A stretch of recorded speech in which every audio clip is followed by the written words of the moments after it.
Mark Cousins has circled the globe to tell a new film history.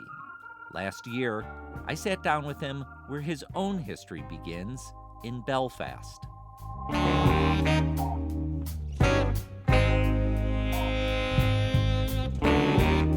I'm Tom Powers, and this is Pure Nonfiction.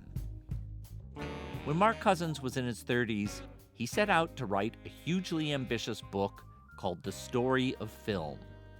He was looking beyond the normal Western canon to explore how cinema developed artistically on all 6 continents.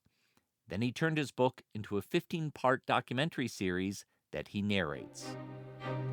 With all its talk of box office, the film business would have us believe that money drives movies.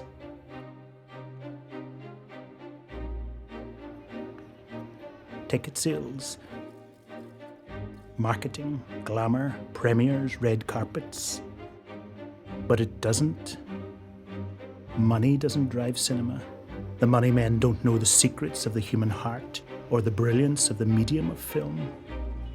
But if money doesn't drive movies, what does? It's images and ideas that excite us, not money or showbiz. For anyone else, creating the story of film might be a life's work, but Mark has maintained a prolific output beyond that. He also wrote a book called The Story of Looking, and he's directed several feature-length documentaries. A recent one is The Eyes of Orson Welles, about the director as a sketch artist. Mark has collaborated with Tilda Swinton on a number of film events. Their latest project is a 14-hour documentary series called Women Make Film. Swinton is the executive producer and one of the narrators. For 13 decades and on all 6 filmmaking continents, thousands of women have been directing films too. Some of the best films. What movies did they make? What techniques did they use? What can we learn about cinema from them? Women Make Film premiered last year at the Toronto Film Festival, and now it's come to Turner Classic Movies. Over 14 weeks this fall, TCM is showing the documentary along with dozens of the films it highlights. There are surprises in what follows. Let's start at the beginning. The beginning for Mark is in Belfast, where he was born in 1965. He came of age during the years of sectarian violence known, with understatement, as the Troubles. When he was old enough to leave home, he moved away and now lives in Glasgow. But Belfast remains a powerful beacon. He made a poetic documentary called I Am Belfast, with cinematography by Chris Doyle and a score by David Holmes. The actress Helena Barine narrates as if she was the voice of the city. Imagine Belfast, me, a world, a place where people moved in all directions. We made ships and linen and music and war and peace here.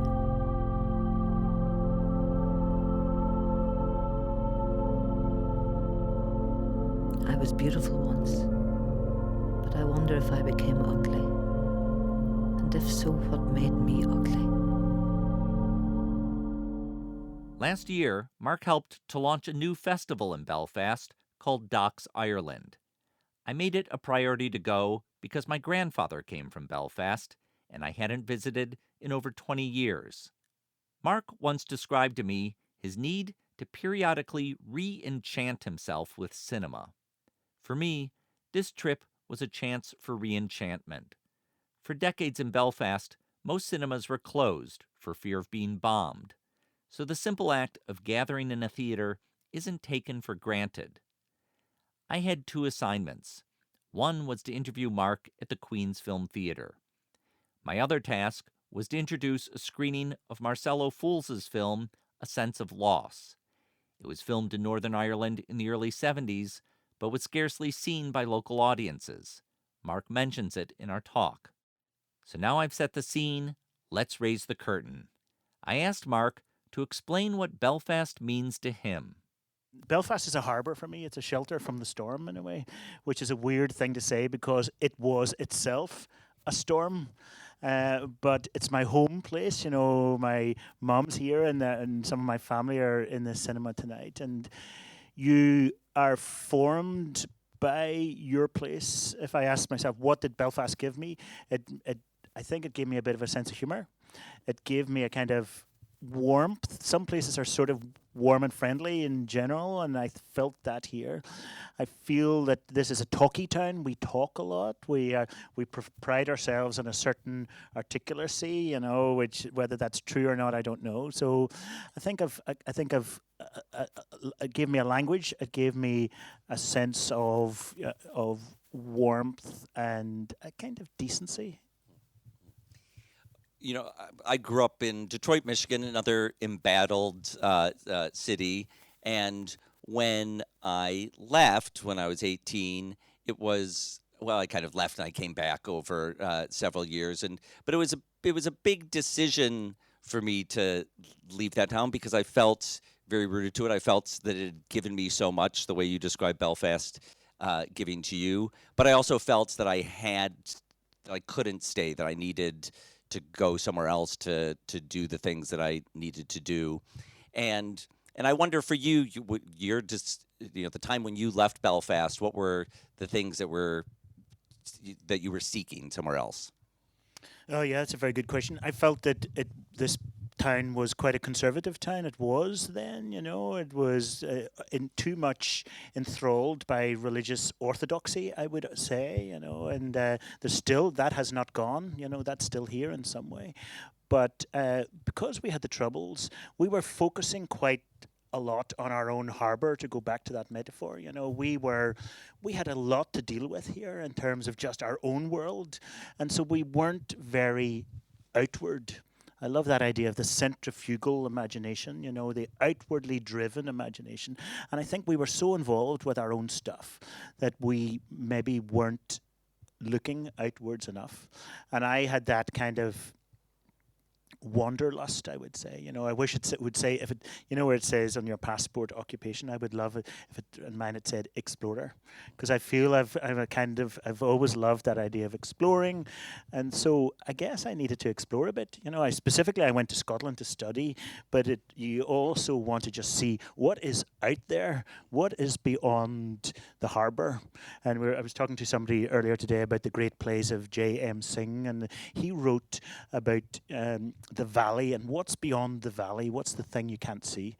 And some people don't want to see beyond the valley, and that's cool, but I certainly did. I should ask, because Mark made this film, I Am Belfast, a few years ago. This isn't a test, but how many people have seen I Am Belfast? Just so we have, so largely the room here has seen it. Can you elaborate on what you were trying to do when you made that film? Yes, lots of films about here. We've seen lots of Hollywood films about here, and they've got people like Brad Pitt in them, and they're sort of, love across the divide, or the heroic terrorist, or all sorts of things, and there are lots of cliches about that. And quite rightly, there's been a huge and great tradition of journalistic films about here, because there's a lot to say. Tom has just introduced in Cinema 2 a great film by Marcel Ophuls, which has got some journalistic elements.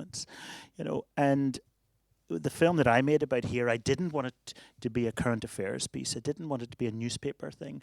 I was interested in, the sort of feeling of this place, the texture of this place. I felt that in some way, the Belfast that I knew was quite musical. People sang a lot. It was quite, the strong characters were women in some ways, and I wanted to make something a bit more poetic about that, which was about the kind of joy and sorrow of the place, because a lot of the other things had been said rather well, better than I could. We're at a documentary festival. The work you've done on cinema crosses fiction and nonfiction, but you co-authored a book, or co-edited a book with Kevin MacDonald almost 25 years ago called Imagining Reality, about documentary film, essays about documentary film.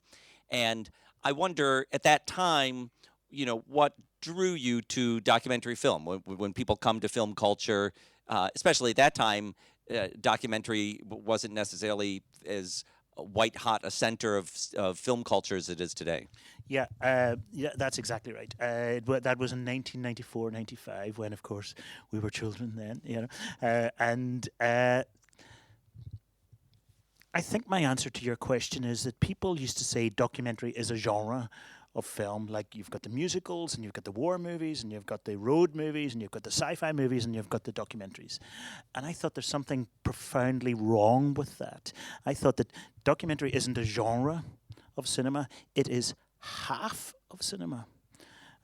When you think of how movies started, we had the sort of realistic films, as it were, by Lumiere brothers and all those people way back in 1895. And then you had the kind of dream films, the magical films of Georges Méliès, etc.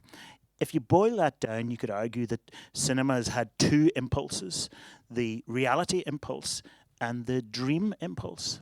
And for me, documentary is somehow the reality impulse, even though you can put lots of the film we're just cutting at the moment with Timo, who edits all my films. We've just did a little dream sequence, but nonetheless, if half of the impact if half of the impulse of cinema is reality, then documentary is half of cinema.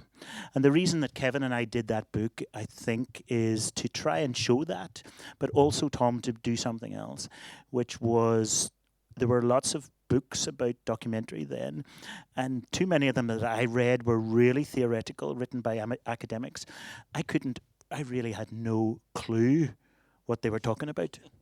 And I was a filmmaker. I wanted to learn my craft, and so I wanted to do a book with Kevin, which was about the creative process. How do you actually make this stuff? How do the great people make this stuff? How did Marcel Ophuls, who you've been talking about next door, make this stuff? You know, and that was a kind of learning process for me, but and Kevin. But it also has, I think, touched a lot of filmmakers. After 25 years, that book is still selling because it's a sort of it again, to use this word. You said this lovely thing at the start about re-enchant. It was about the enchanted process of documentary. It was, what if you're actually in love with documentary? You know, what if it isn't only about informing yourself as a citizen? What if it goes deeper than that? And I think that was the book we wanted to do.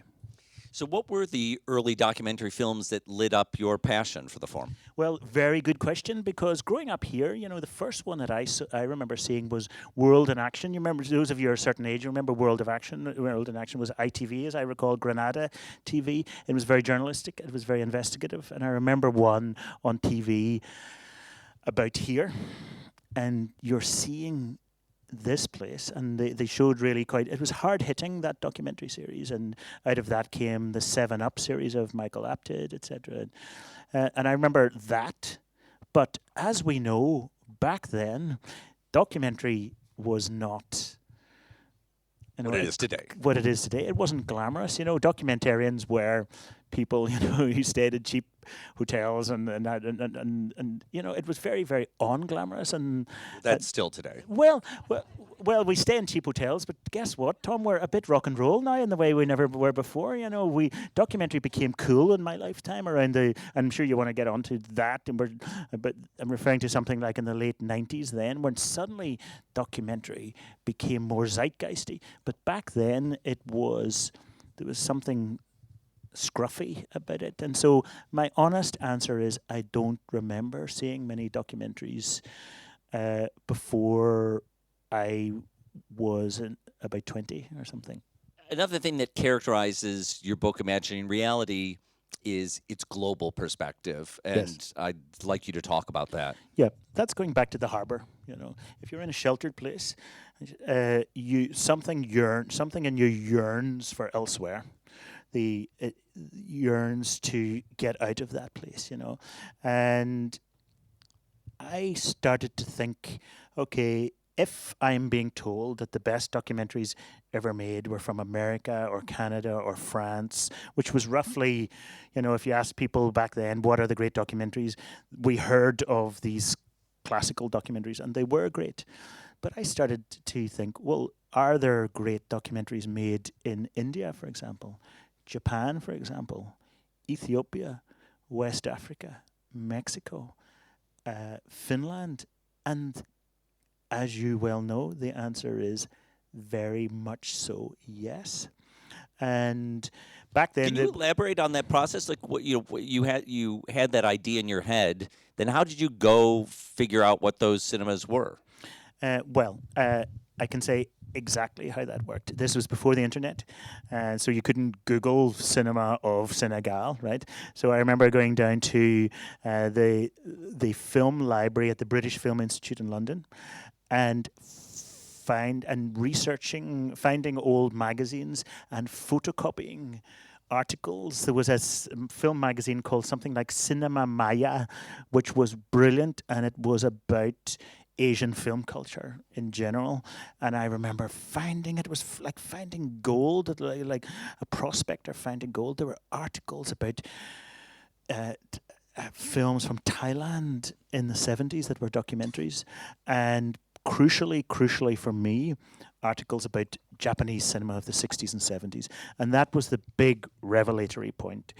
If I had been told by the culture broadly that American, Scandinavian, and European documentaries were the great documentaries, then to find that wasn't true, and it isn't true, then suddenly you think, what else isn't true? You know, and so I discovered all these filmmakers that were new to me: Tsuchimoto, Ogawa, etc., Harakazio, etc. All these filmmakers were doing stuff that was far better than the stuff that we were seeing. Why were we not seeing? And you get angry at that. Why are we not seeing that stuff? And what can we do about that? And yeah. Sorry, so for the audience for whom that is a closed door in their cinema going experiences, can you give an example, perhaps, of a film that really lights you up from that you think had been shut away from Western eyes? So many. There's a filmmaker called Tsuchimoto, Noriaki Tsuchimoto, and he embedded himself in a Japanese countercultural movement for nearly 10 years. The story that he wanted to tell was about a methyl mercury poisoning incident that was done by the Chiso factory in Japan. Methyl mercury leaked into the watercourse, and loads of fishing families, through eating the fish or drinking the water, etc., underwent biodeformities. Loads of children were born with biodeformities because of that. And that could be a sort of news report, but he decided to spend a decade of his life on this story. And it's extraordinary. And he made, I think, as I recall, 6 films.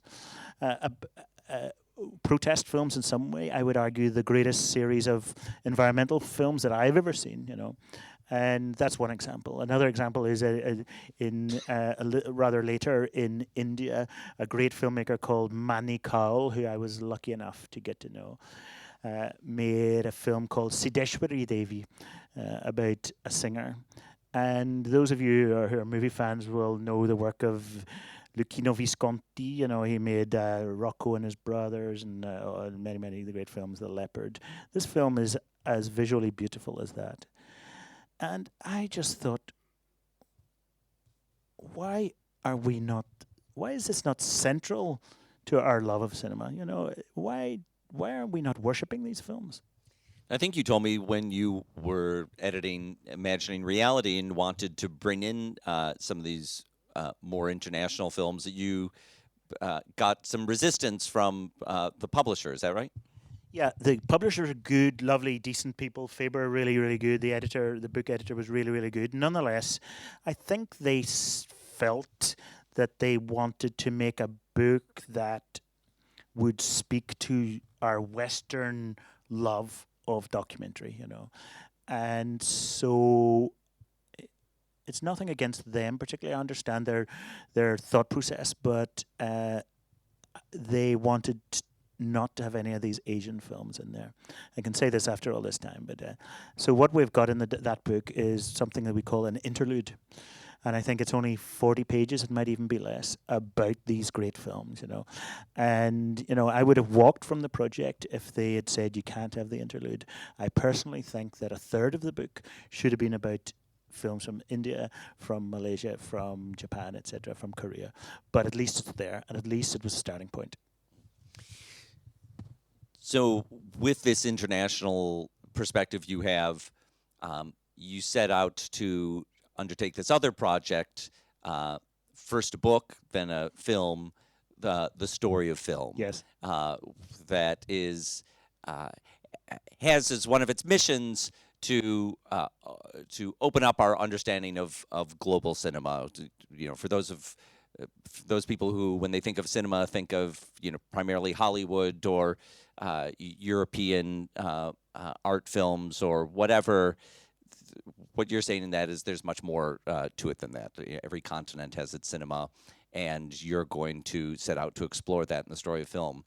What the hell gave you the hubris to think that you were going to be able to tell this international story of film?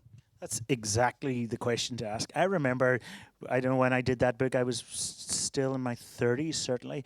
And I remember looking at all these august, famous film critics and film historians who were twice my age. And my first thought was, I have to wait in line until I get to 60 or till they die or till somebody asks me to do that sort of stuff. And then I thought, none of that is true. None of it is true. You can ask these big questions whenever you want.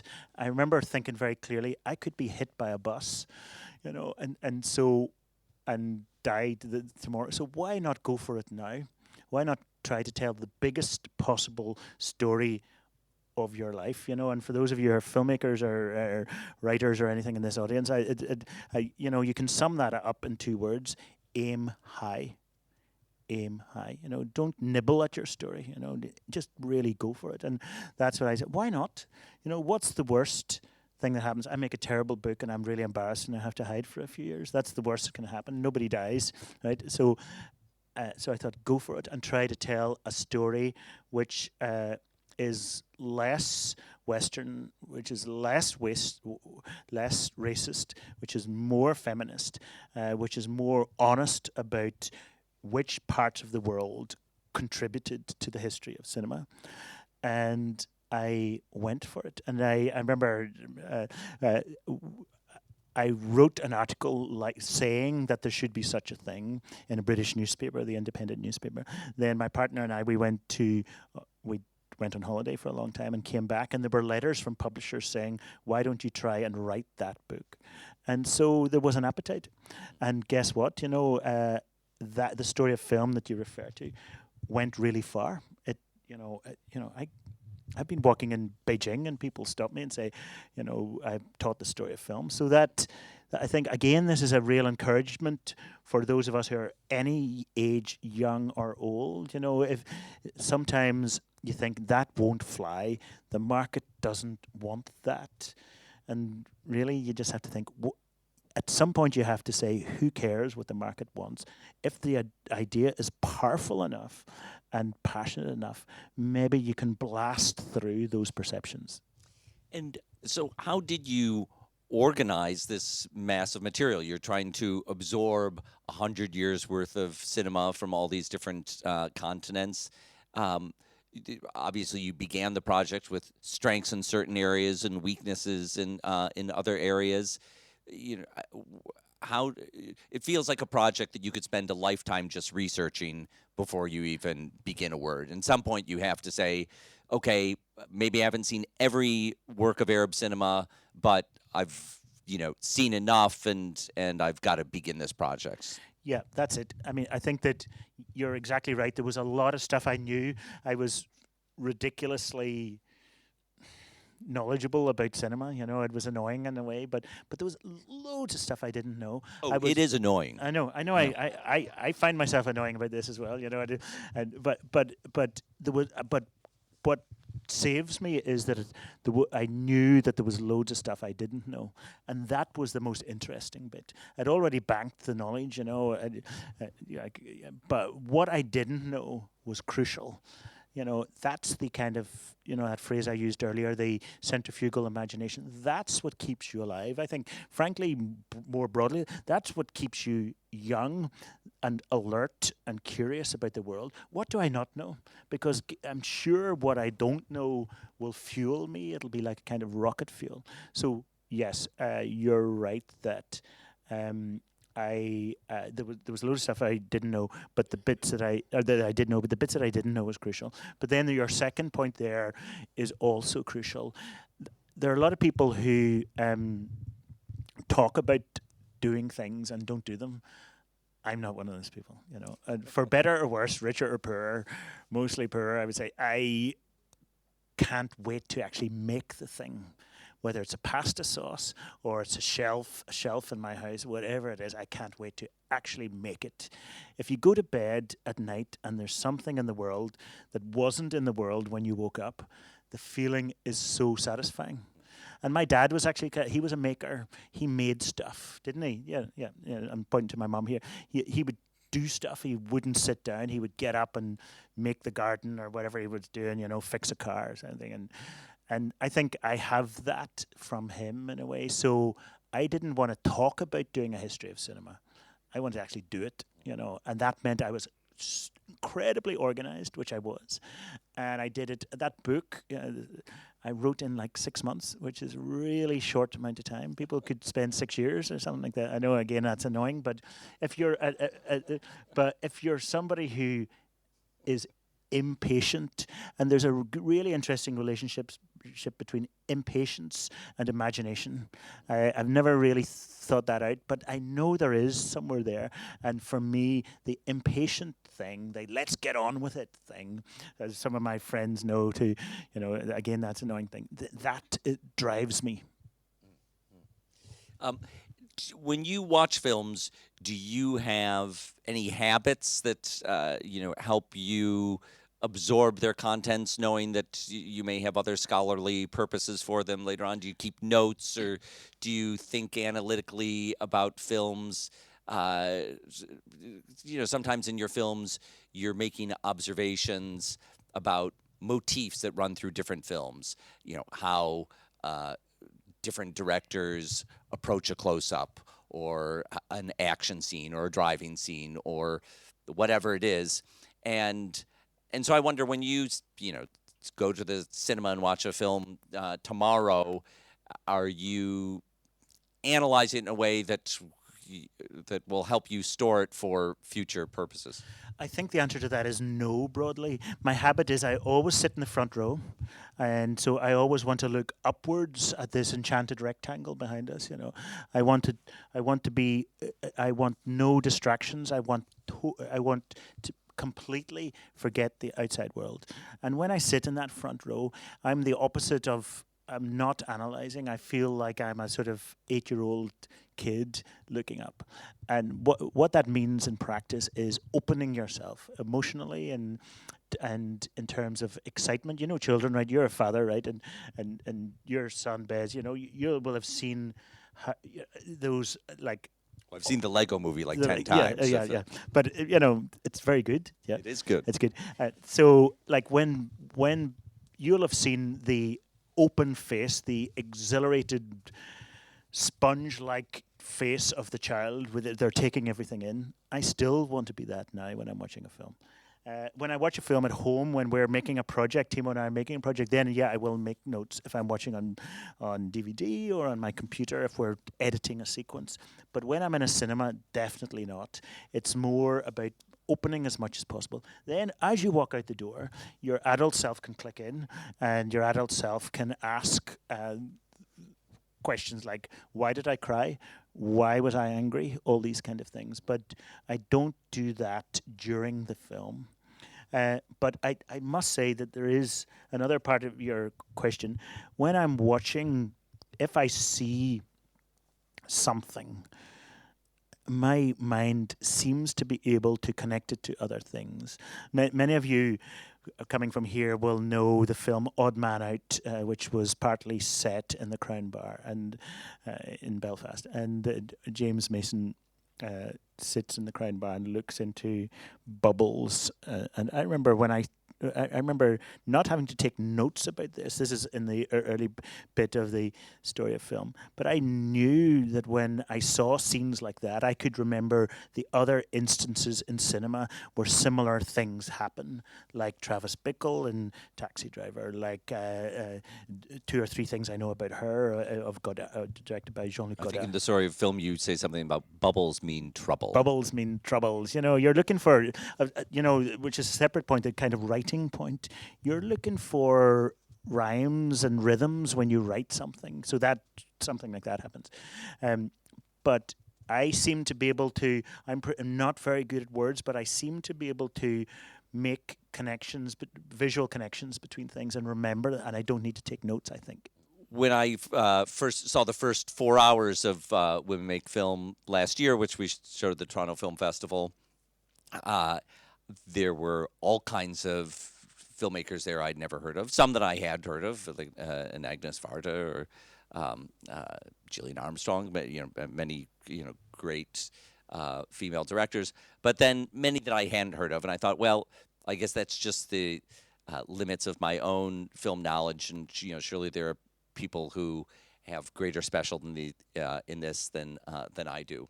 But then a few weeks ago, we were at the Cannes Film Festival and sat down with Peter Becker, who runs the Criterion film label, the great label of DVDs and Blu-rays, and I watched you talk to Peter about some of the filmmakers that you've uncovered in your research for Women Make Film. And Peter did not know these directors, and so I feel like if he didn't, then you've really unlocked something that has been hidden away. Can you talk about, just to give us some examples? I mean, you rattled off some names there, but can you bring to life some of who those filmmakers are?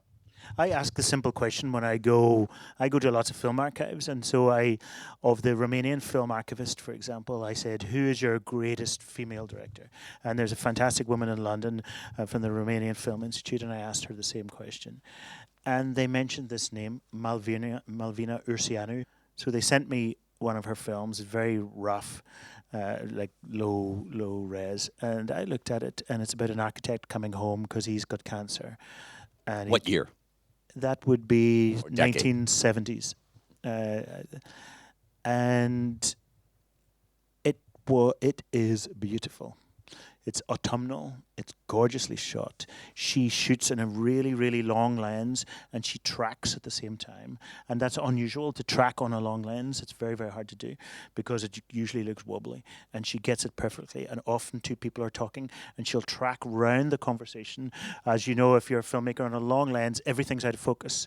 So that means that the 2 people talking are the only thing in the world. There's nothing around them. It's just them. And it was magnificent. And so we went back to them, and I said, wow. And I was lucky enough, they asked me to program a season on Romanian cinema in the UK, which I did, and that was very nice. And they made a Blu-ray of this film. When I went to Albania, I asked exactly the same question, who are your greatest female directors? And people started talking to me about Janfisa Keiko. And in Tirana, the capital of Albania, there's a street named after her, an avenue named after her. And she made fantastic films. And outside Albania, they're not known. And one of the proudest things I am, I'm honoured to have played a small part in that. Some of her films have been restored and subtitled, not only by loads of activists around the world, but I have a certain advocacy in this area. And I talked about her non-stop. And in talks like this, I would actually spell out her name, and I'm going to do it right now. Xanfise, new words, Keko. So just like you thought it was spelled. Keko. If you go home and just Google Keko, a world will open up. And I'm a person of a certain profile, and I can use that profile to try and draw attention to these filmmakers. Obviously, I didn't make the films, I didn't restore the films, but I can be a sort of go-between for something. So we make films which you're completing now and will be coming out into the world later this year or in 2020. Is a project that's is executive produced by Tilda Swinton, who you've done lots of different collaborations with over the years. Can you talk about the history of your friendship with her and how you got started on these things? Yeah, I mean, of course, like many of you who are movie fans, I admired Tilda Swinton for a very long time, from her work through Derek Jarman, through the film that Michael Clayton, for which she won an Oscar, many, many things. And she lives in Scotland and I live in Scotland, and we got to know each other through the film world. I think we were at a film party, and, you know, she's really great, massively knowledgeable, and we started planning, trying to do something. I'd worked in lots of film festivals, and I love film festivals, but I found them often quite formulaic, cookie cutter, you know, classical, I would say. And Tilda and I started to ask ourselves a question: how could you innovate with a film festival? What if a film festival was not a retail outlet for cinema? What if it was more like a children's party? What if it was more like a rave? What if it was more like a mosh pit? What if it was more like a pilgrimage? What if it was more like an art event, you know, so if you try to mix a film festival up with other types of thing, then you get into very interesting territory. So Tilda and I have done 5 things together, some of them in Scotland. We did this one thing in China where we took over a big building, a big sort of government Maoist building, and brought real trees into the building to try and make it into a forest. And then when people arrived, we wanted to show films in the forest, like, you know, like a fairy tale, like an enchanted thing. And when sorry, we're laughing about this. When people arrived, we had bowls of oil that smelt of, you know, the pine smell. And we asked people to dip their fingers in. Those of you who are Catholics in the room, who you will know what that's a reference to, you know, all that stuff. So anyway, we wanted to make a feel of a forest. I remember one, shudder to think of this, one lovely, lovely Chinese lady saw the bowl of oil and just drank it because she thought it was... I still shudder about that, you know. But what you're looking for is like enchanted experience. That phrase that you very nicely said, is that the re-enchant. We wanted to re-enchant the movie-going process. We did in Scotland. We pulled a mobile cinema on wheels across Scotland. I know that sounds like a weird thing to do, but we pulled a mobile cinema, and we called it a pilgrimage. So again, in both those, the Chinese thing was trying to ask, what if a film festival is like a children's storybook? And the second is, what if a film festival is like a religious pilgrimage? What if it's just like a place for sponsors to put their labels and actresses? That sounds fun, doesn't it? To trot out you know, there's the poetic and there's the prosaic. You recently, or I don't know how recently, had a kind of scare about your eyesight, if that's the way to put it. And you and I were talking about it, and as you know, someone whose love and career is absorbing things through their eyes, it's always been my greatest fear, that something should happen to my eyes. And you had a scare about this. Can you elaborate on that and what it meant to you? Sure. I did one of these DNA tests. I found that I've got one of the genes for what's called macular degeneration. Some of you will know what that is. It means that your eyesight declines. You get blurry eyesight in the middle. And, it's not going to happen any day soon, but it happens typically in your mid-60s or something like that. And it just made me reflect on looking. I'd already done something. I'd written a book about looking, and it made me... it added a certain kind of elegy about looking to me, because, looking has been my pleasure, my joy, my consolation, my empathy machine, my politics. Part of the shocks of being alive in the Western world is, like, I walked from my mum's house this morning to the centre of town, and there was a guy sleeping in the street, and he was clearly wet, and so the visual encounter with another human being who doesn't have a place to sleep at night. These are big things. These are part of our citizenships and our humanity. So the thought that you could lose that thing, is troubling. But of course, I'd rather know than not know. And I'm an optimist in lots of things. I think, well, if I've got, if my eyesight's going to decline in 15 years' time, am I going to look in those 15 years. I'm going to make an extra effort to look. I want to thank Mark Cousins for speaking with me, and thanks to Docs Ireland for the opportunity. The festival had to postpone its second edition due to COVID-19, but I look forward to its return. You can watch Mark's series, The Story of Film, on Hulu. His latest work, Women Make Film, is now playing on Turner Classic Movies.